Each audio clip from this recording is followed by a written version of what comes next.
Good morning, welcome to our first cooking tip. Today I'm going to teach you how to roast garlic. Yeah, I know you're thinking, really, that's a cooking tip? But I promise there's more to it than just that. I'm going to talk to you about how to roast it, how to prep it to roast, roasting it, how to use it, how to store it, and the benefits of it. So there we go. This is a big honking 5-pound bag of garlic cloves. See that? Fresh garlic. Organic. I encourage you as much as possible to buy organic. Ingredients really matter for your body and the flavor and the nutrition of the food. You can see, hopefully you can see, let me see if I can get up here. Cloves, whoops, we had a runaway. Cloves are all different sizes, so we'll talk about that a little bit more as well.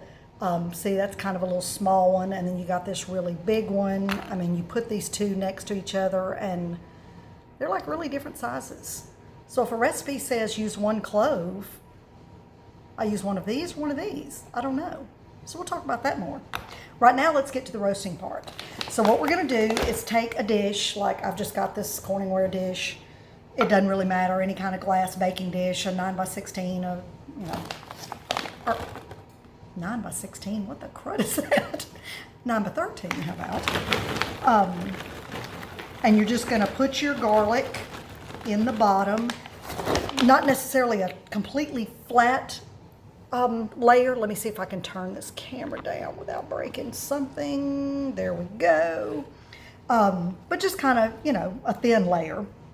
Then we're going to put a tablespoon of lard. This is lard that I had rendered, whoop, there it is, stored in my recycle jars. I love my jars. We'll do a video on lard at some point because it's super, super easy to make and it's so good for you and the flavor is unbelievable. So I encourage you to use lard or tallow, any kind of saturated fat, coconut oil. I wouldn't use olive oil because we're going to roast this at 425, and when you raise the temperature of olive oil that high, it will cause it to become rancid. It breaks down, and then you not only lose the health benefits, but it makes it not really good for you. And we don't use any vegetable oils ever, so we'll just stay away from those because they're not good for you. So what you're going to do is toss this around and just kind of do your best. Make sure everything's got a little lard on it and it's covered pretty good. Flatten it out. I mean, that's really about all there is to it. I've got my oven preheating to 425, and then we're going to put it in. Let me try and turn this up without breaking something. Ooh, I did it. We're going to cover this with tin foil, and I'll show you that. I'm out of foil at the moment, so I had to text my husband, who's on his way home from the deer stand, and ask him to stop by the grocery store, and bless his heart, he does it every time. He's just that kind of a guy. So we're going to put tin foil over it and seal it real tightly, and I'll show you how to do that because you want to make sure and keep all the steam in to, help roast it and get it all nice and soft. And it'll go in the oven for about 30 minutes, and we'll check it to make sure that it's done. And then once it comes out of the oven and it cools, we're going to package it to store. And what I always do, I do a whole bunch at one time. I'm a huge proponent in cooking a lot or preparing a lot at once, as much as is feasible, and freezing it if possible, storing it the appropriate way. Roasted garlic freezes beautifully. So you can put it in jars, which is what I do. You can do different size jars based on how much you cook and how much you'll use it, because then when you need it, you can just pull that jar out of the freezer, stick it in the fridge, you're ready to go. It thaws super fast too, so that makes it real handy. You could put it in little Ziploc bags, just kind of fill it up, zip it, stack them up, and they store real nice in the freezer. I'm not a huge fan of plastic. I do use it, but I try to use glass first. So it's whatever works for you. And then again, when you're ready for it, just pull it out of the freezer, throw it in the fridge, and you're good to go. After we get this roasted, I'll show you how I use it and how I measure it for recipes and how I convert recipes and that type of thing. So stay tuned. We'll get this, as soon as he gets here with the foil, we'll get it covered up, pop it in the oven, and we'll go from there. Okay, we're back with our garlic. Hubby got home, brought me my tin foil, so he saved the day. So let me turn the camera down so you can see what I'm doing, hopefully.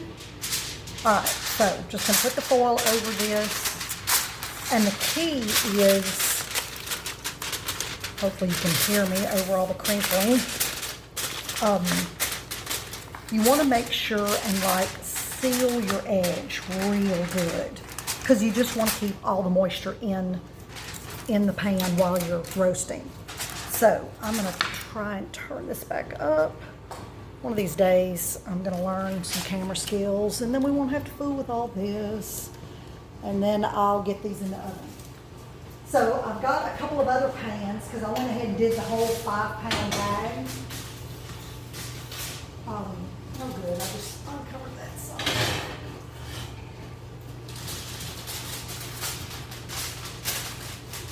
Got this foil a little too big.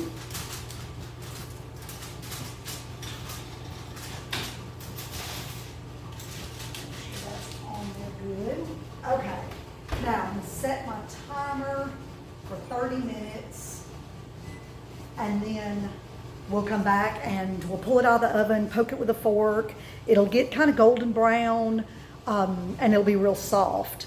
And then that's when you know it's done. It's really how soft you want it. I mean, you can cook it until it's like mush, almost puree, or you can cook it till it's a little crunchy. I like mine just on the mushy side of crunchy. So not too mushy, but I don't want it crunch either. So anyway, we'll pull it out. I'll show you what it looks like, and then I'll talk to you about how to use it, how to measure it, how to convert it for recipes and all that kind of stuff. So be back in a little bit. Okay, so our garlic has come out of the oven. It was in there for 30 minutes. I checked it. It's perfect, if I do say so myself. It's just the right color and texture and everything. So I'm going to turn this down so you can see what I'm doing without being all crooked and stuff. Well, that didn't work. Let's go that way. Okay, so here's what it looks like. Isn't that pretty? You see it gets a little browned on the bottom. I mean, it's just beautiful.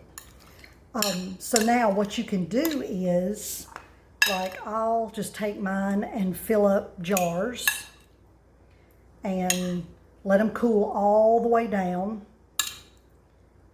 Stick a lid on it, stick in the freezer. I mean, just like that. And you may find some that have like little pieces of the shell or whatever on it. Just pick that off. It's no big deal. And you know, you can, again, make sure it's cool all the way. Stick your label on it. If you want to put a date on it, or say it's garlic, I mean, whatever, do that. I know, because I do it so often. But anyway, I'm really the only one in our freezer, so you can do that. Or if you want to do the Ziploc bag style, one thing I recommend is flip your edge over. That way you don't get garlic down in the little seam and have trouble trying to seal it up. And you can just fill this up. I mean, I'd fill it a lot more than that, but just for demonstration. Again, let it cool all the way, and then you can, once it's all the way cooled, zip it shut, squeeze all the air out, and then just flatten it and lay it in your freezer just like that. And you can just stack several bags on top of each other and freeze them that way. And then when you pull them out of the freezer, like I said, they thaw really quickly. So you can, you know, start using them literally within a few minutes of thawing them out or getting them out. But let me show you what I do to use it. Anytime I have a recipe that calls for garlic, you know, let's say it said, I've got a recipe wants 4 cloves of garlic. Well, then we're back to that.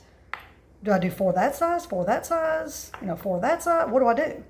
So what I have done, this is just my own little conversion method. You can do it however you want, more or less. I like garlic. And like I said, when it's roasted, the flavor is a little more mild in the garlic zone and almost a little kind of buttery. So I just, if it calls for a clove, I call it a teaspoon. And no, 1 clove is not exactly a teaspoon. It's probably more like 2 or 3. Probably 2. Maybe 3. But again, it goes back to the size. That's the way I do it. I like it that way. It's a very easy, consistent way to do it. And it hasn't, hadn't gone wrong yet as far as I'm aware. Nobody's spit my food out yet. But you can just do this. Oh my gosh, look at this. Look how easy this is. Rather than trying to mince up a raw garlic clove or use one of the little mincer ricer gadgets. I have one of those and they're a heinous pain in the neck because you squeeze and you get these little teeny weeny crunchy pieces of garlic and it's just a nightmare. So you just mince it with the tines of a fork and then you can kind of chop it like that. And then I'll take my teaspoon and do like that. And I don't get really overly particular about it, quite frankly. And there's my teaspoon. So there's a clove. If they want 3, which 3 teaspoons is a tablespoon, then I would do that with a tablespoon.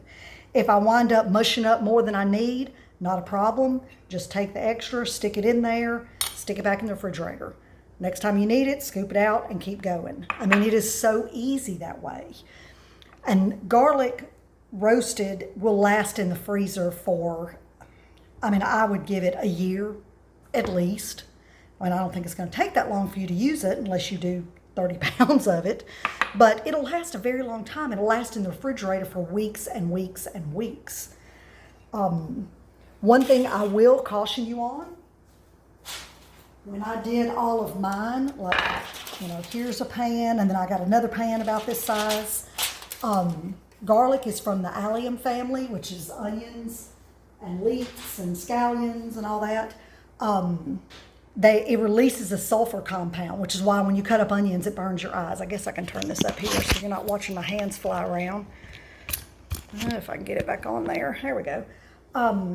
So it releases a sulfur compound, which is what burns your eyes out of the onions. Well, when you roast garlic, it does that same thing. It releases that compound. And, if you're doing, a pound of it, it's not going to be that big of a deal. But when you do 5 pounds, you know it. And so, it's pretty strong smelling in here right now. I've got my back door open. I've got my little essential oils diffuser going with some tea tree and some purification just to kind of help get some of the smell out. It's not terrible, but it's stout. So just be aware of that. You might not want to do it when you have a lot of people in your house or whatever. Just kind of tone it down or somebody may get upset. So that's it. That is my first cooking tip, roasting garlic. It's amazing. It's easy. It's always ready. When you're cooking something, you just pull that out, measure it out, and keep going. And it's so very, very simple. So I hope you found this helpful.